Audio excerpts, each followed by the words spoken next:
As I mentioned, Eric Lowe, Senior Manager of Programming and Acquisitions on the NHL on ESPN, is set to join the Monday edition of the Athletic Hockey Show. So I think we got him. There we go. We got him. Eric, welcome to the show. Ian, Mark, good to see you. How are you today? Hey, we are great. Thanks for taking the time because, I was just saying like Laz and I are both kind of, we're news junkies, we're hockey junkies. I grew up I love that old NHL on ESPN theme song for back in the day. That was my ringtone on my phone for like 15 years. Was it really?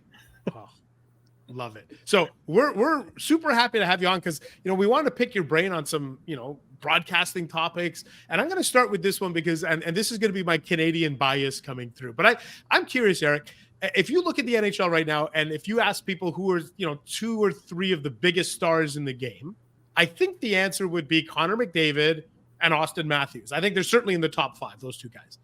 Hands down. Yeah. So how do you guys as an American network balance, we got to showcase the biggest stars in the game, but they play for Edmonton and Toronto. How do you guys navigate that as an American broadcaster? Well, it's certainly a balance, right? Not having the home markets here in the U.S. certainly plays a factor in terms of viewership, but that doesn't mean we ignore them altogether. They are electric players. They're the faces of the league. They'll certainly be on display this weekend in Toronto. And from our perspective, the way we treat the Oilers and the Leafs in particular is we always try to identify their dates when they travel here domestically. Earlier this year, when the Oilers made their trip through the tri-state area, they took on the Devils, the Islanders, and the Rangers 3 games in 4 nights. And seemingly they haven't lost since they came back against the Devils in Newark. We try to identify those opportunities to showcase the high quality talent that these guys are, especially with Connor and Austin. With the Maple Leafs, we picked them for a game when they took on the Capitals in October, when we did the first ever Frozen Frenzy. And the Maple Leafs at the Capitals in the 6:00 window for us was the most viewed NHL game involving a Canadian team on cable since 2017. So the name and brand recognition of both McDavid and the Oilers and Matthews and the Maple Leafs, I think, is translating for U.S. TV audiences. We just need to be strategic as to how we pick those games and where we slot them on the schedule.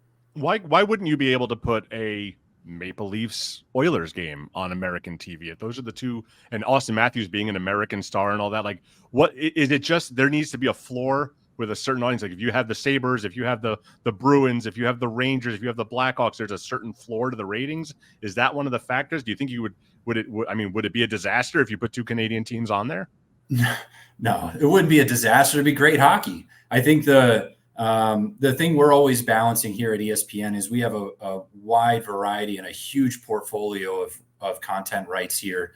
We're the worldwide leader in sports for a reason. We cover seemingly every sport there is, and finding the availability to get a game on TV that syncs up with the NHL calendar can be a challenge at times. For us, we're always trying to figure out those opportunities. And on ESPN Plus, for us here in the States, we have a product called NHL Power Play on ESPN Plus, so that if you're an American fan that wants to watch the Oilers against the Leafs, it's a blackout-free national telecast on ESPN Plus at the tip of your fingertips. So would we love to get them on TV? Sure. But do we have options for fans to be able to see it if they really wanted to see that matchup? ESPN Plus is that destination for fans here in the United States. In that same vein, how do you balance the need for having known commodity teams like your predecessor NBC Sports leaned very heavily on Chicago during those glory years, and the Rangers and the Bruins and the Caps, sure. Ovechkin, Crosby, all that, and the need to develop fan interest in like Florida and Dallas, 2 of the best teams in the league that probably are not terribly attractive to a national TV audience. Well, I think it's twofold, right? The Panthers last year went on a absolutely magical run, and they captured audiences here, especially Game 7 against the Bruins in the first round. I think it topped over 3.5 million viewers for our friends over at TNT with Game 7 on that Sunday night. And developing those brands, I think, the Panthers for us are a team we're obviously keeping an eye on. We have them in prime time against the Rangers in March on ABC for a 8:00 game that we're certainly excited about. Matthew Tkachuk has certainly turned himself into a star, a good American-born hockey player there, and developing those names and turning them into household names and achieving the brand recognition between them and their franchises. That's part of the promotion process for us. So we're obviously always keeping an eye on those new and up-and-coming stars. Connor Bedard for us with the Blackhawks certainly helped elevate opening week for us, where we had the Blackhawks and the Penguins on opening night in the 8:00 window. That was the most watched indoor regular season hockey game on record. So for us, it was perfect, right? You have him going to an Original Six market, but yes, to your point, getting those brand names to elevate the middle tier of franchises for U.S. hockey audiences. That's obviously a part of our promotional process here as we work through the second half of the regular season. Eric, something I've always wanted to ask a network executive when it comes to hockey is I've watched how Major League Baseball has really embraced the wild card play-in, and it feels like it's made for TV. Sure. And I'm wondering, what's the appetite, or has there ever been a push from ESPN, or as you call them, your friends over at TNT, to maybe push the NHL towards, guys, it would be amazing theater, play-in games made for TV, game 83. Is that something that would be palatable for ESPN? Well, look, any sort of scheduling related conversations about adding games to the schedule is obviously a league and an NHL Players Association conversation. From our perspective, I think the regular season in the National Hockey League is great. The 82 games, every point matters is a big part of the drama coming down the stretch. Last year, we all remember Pittsburgh had to beat Columbus and Chicago to get into the postseason, and they failed to do so. And as a result, you had one of the most magical wild rides ever in Stanley Cup playoff history, with the Panthers upsetting the Bruins in the first round and going all the way to the Cup final. I think what we did look at in the offseason heading into this current year was implementing this frozen frenzy concept, where you had 16 games scheduled on a night where every team was in action, and you stagger the start times to create a mini hockey holiday for fans, not only here in the US, but in Canada. And I think it was met with tremendous fanfare, and it's something that we're looking to continue to work towards, maybe doing it multiple times next year, to try to innovate the scheduling of the NHL regular season without having to go down adding more games to the schedule. We all know it's a grind for a lot of the players. 82 games, it goes over the course of 6 to 7 months. I think the frozen frenzy is something that we can maybe continue to innovate and build upon to create those mini tent poles that drives casual fan interest throughout the regular season. And I'll also add, I think the in-season tournament on the NBA, which is kind of what everyone's comparing it to, I think it solved a problem for the NBA, which was guys were kind of taking nights off or rest issues. And as you guys know, in the NHL, it's a badge of honor to play every game. And they really try to make sure they're in the lineup for every game, regardless if it's game 7 or game 82. And I think the in-season tournament on the NBA solved an issue there that I don't think there's an issue in the NHL. You mentioned staggered start times. That is a real sticking point for, the sickos out there that like watching every hockey and not just their own team. The ESPN Plus surfers, that every game starts at the same time, so they all go to intermission at the same time. Yeah. How much influence does ESPN and I guess TNT have in maybe massaging that a little bit? Because I know that's decided by the individual teams. The Blackhawks one year went to 7 o'clock starts. Yeah. I loved it. The fans who live in the suburbs complained about it, and the 100 level was half empty every game, so they went back to 7:30 starts, which I hated. But how much influence do you have on that? Can you nudge the NHL in that direction or not? Well, we made a strategic strategic approach and decision on our NHL on ESPN Plus exclusive games this year, where as you guys know, there's typically a gluttony of 7 o'clock Eastern time zone games that all begin at the same time, and the first and second intermissions all hit at the same time, and you're kind of sitting there wondering, oh, is there another game on? And there isn't. So for us, when we're doing an Eastern time zone game exclusively on ESPN Plus, we specifically put that game time at 7:30 p.m. Eastern time to allow for the fan who is a subscriber to ESPN Plus to be able to bounce around from game to game so that there's nonstop hockey action. And early returns for us are showing that people are staying within the ESPN Plus ecosystem longer and watching hockey longer than they were last year as a result of that decision. So for us, we think there's a way to work with the game times to allow for more continuous hockey action to happen. We also work with TNT and our friends north of the border at Rogers when it comes to the first round of the Stanley Cup playoff schedule, where you have upwards of 4 games per night. If we have a doubleheader or TNT has a doubleheader, we try to stagger it so that it's game times at 7 and 9:30 Eastern time, and then the other network will have them at 7:30 and 10, which allows for that ability to go from game to game and keep up with all the live action. As you guys know, the hockey in April is so much different than the hockey in October. On the other hand, I will speak for the entire Central Time Zone. We hate those 8:50 p.m. local time starts. Hate them more than anything in the world. Just so you know. I recognize it. Yeah, he's got it. Don't worry, he's got it. It's good for everybody else in the country, but we hate them. Oh man. Actually, Eric, we got a couple of questions from our viewers here who are kind of watching along with us here. This one comes in from a username Apresh, and the question is, can we get rid of the live sports audio that plays on repeat during commercial breaks on ESPN Plus? Now, being in Canada, I'm not privy to this, but Laz is laughing. Seared into my brain. He knows what it is. So here we go. It seems like the promotion's working. No, I think, look, to be honest, there are some heavier users of ESPN Plus than most. And as a result, there are some times where the commercial inventory can max out, and as a result you end up with that audio and that slate that comes through from time to time. So I appreciate the fans watching very much, and we'll certainly look into trying to make sure that it doesn't happen as often in the future.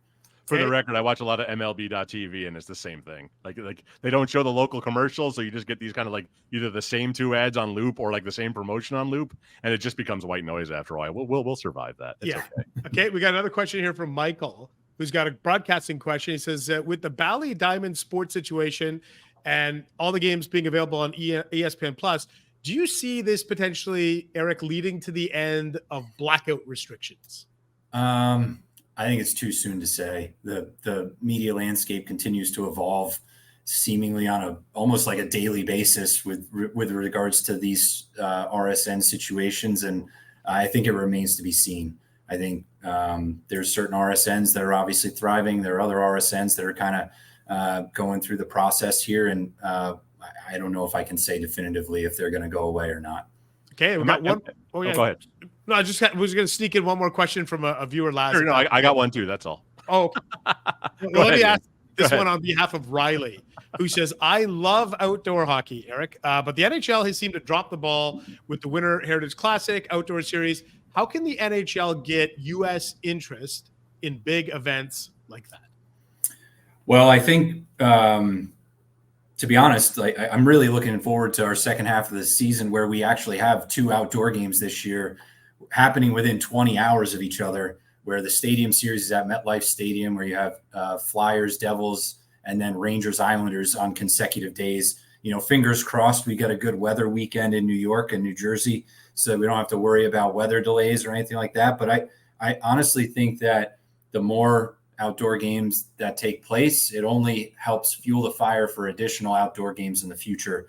And I would think that over time, as and I believe you guys saw it this year, at least here in the U.S., TNT picked up the Heritage Classic and distributed it here in the States on I think it was late October on a Sunday night here in the States, which I don't think has happened previously. So I do think there's interest. We know that the outdoor regular season games out-deliver the norm in terms of what a regular game would do. So from my perspective, the more big viewership events we can get on TV, the better off we are as an industry. Eric, correct me if I'm wrong, but doesn't sports betting fall under your purview a little bit as well? A little bit, yeah. How do you bet? I love gambling. I'm a big table guy. I don't bet on sports. I haven't since I was younger. Sure. How do you balance the need to get all this out there? And it's a big part of the business. Now we partner at the Athletic with I think it's at MGM. Yeah, make sure I get that right, MGM. And you guys have your own thing going on now. Like, Sure. How do you balance the need to promote all that and to put all the odds in and not turn people off? Because a lot of people are just like, I don't care. I don't know what this means. There's a lot of people that don't understand what a puck line is. Sure. And they feel like they're being bombarded with it at all times. How do you walk that fine line? I think, to your point, it is a very fine line. You don't want to alienate the viewer that just wants to watch the game itself. But because of the way it's evolving here in the States, with over half the country now having legalized sports betting, I do think there is an inherent educational process that needs to take place so that people do get more familiar with it.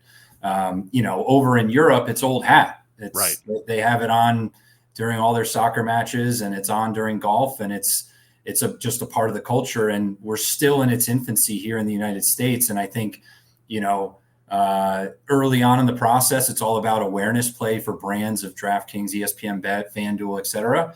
And I think over time it will start to normalize a little bit and people will start to understand it a little bit more. I think, but to your point, Mark, there is a fine line. The last thing you want to do is turn people off from the beauty of live sports, which is destination viewing for a lot of people. Last thing you want to do is turn people off because you're not actually talking about the actual who wins and loses. You're talking about what the guys in the desert are saying who wins and loses. And that's sometimes a vastly different equation. That's the Al Michaels sneak, that's what we call that, The Al Michaels, the late touchdown. A lot of people were real happy about that last second goal. Yeah. That's overwhelming. Yeah, exactly. Hey, one more question from a live viewer here, Eric. And Sarah wants to know, who do you think could be some of the most marketable players in the United States? You had mentioned Matt Tkachuk earlier. Sure. Like, who are some of the players in the NHL right now you feel like, you know what, with ESPN, we can market this guy or these guys to our audience to help grow the game? Jason Robertson. Sorry. Well, Jason Robertson was going to be on my short list. I think Jack Hughes is another one who, and obviously his brother Luke and his other brother Quinn, like they're everywhere, right? The brothers seem to be taking over the NHL. But I do think Jack in particular in New Jersey, he's a special player. He's definitely going to be part of that franchise for years to come. And I just can't help but think that he won't be, once we get to 2026 and we'll see if the Winter Olympics were to come to be with the NHL participating. There's no doubt that those two guys, and then Jason Robertson on top of it, those three should be front and center as part of Team USA moving forward. I know it's kind of hockey tradition, always look at what international rosters would look like should it come to be. And, it feels like we're at least here in the US, we're on the precipice of like the golden age for US born hockey players to get on the ice together, suit up together, potentially go win a gold medal together. Yeah, no, it's going to be fun. And that right now, I think if you did best on best, boy, it's hard not to say the Americans wouldn't be the goaltending. Yeah, absolutely. And the offense and the defense, everything. So, hey, listen, Eric, before we let you go, I grew up a huge Montreal Canadiens fan. Laz was a New York Islanders fan. I can tell in the way that you speak, you're a hockey guy, you're a hockey fan. Who was your team growing up? Who was your team? Who was your guy growing up? At the start of this interview, Laz and I were getting along, but I grew up a Ranger fan. And it's okay. I've matured. Don't worry. I'm getting better. No, I grew up a New York Rangers fan, grew up outside of New York City.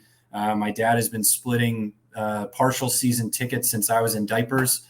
And growing up, I played hockey and I had the opportunity to play at Madison Square Garden as a mite before a Rangers game. The Rangers played the Blackhawks that night. And I still remember being up in the stands, watching the game after playing on the ice that afternoon. And it just stuck with me. And I'm a Rangers fan at heart now. Hard to top that. I can't argue with that. That's pretty cool. Oh, man. So was like Brian Leetch your guy? Who was your guy? Brian Leetch, Mark Messier, Richter. I mean, we could just run down the entire roster. These are all like four-letter words in my brain still. Yeah, I was gonna say Laz. Just yeah. Oh boy. Kovalev, Nemchinov, Jay Wells. We'll just go down the whole roster if you want. I saw Sam Rosen was in Ottawa on the weekend, and I just love that voice, right? Because you just think of Rangers hockey all those years. Play goal. Yeah, it has been now working in the business, you know how hard some of those play-by-play guys and analysts work behind the scenes. It is a treat to be able to see Sam Rosen calling Ranger games for as long as he's done them, and he still has his fastball. It's a power play goal, never gets old. Yeah, no, it's awesome. It sounds great. Hey, listen, Eric, thanks for dropping by. It's always fun to have these conversations about the state of broadcasting and ways to grow the game and all that stuff. So we appreciate you dropping by the podcast here. Appreciate you guys having me. Thanks, guys. Have a good one.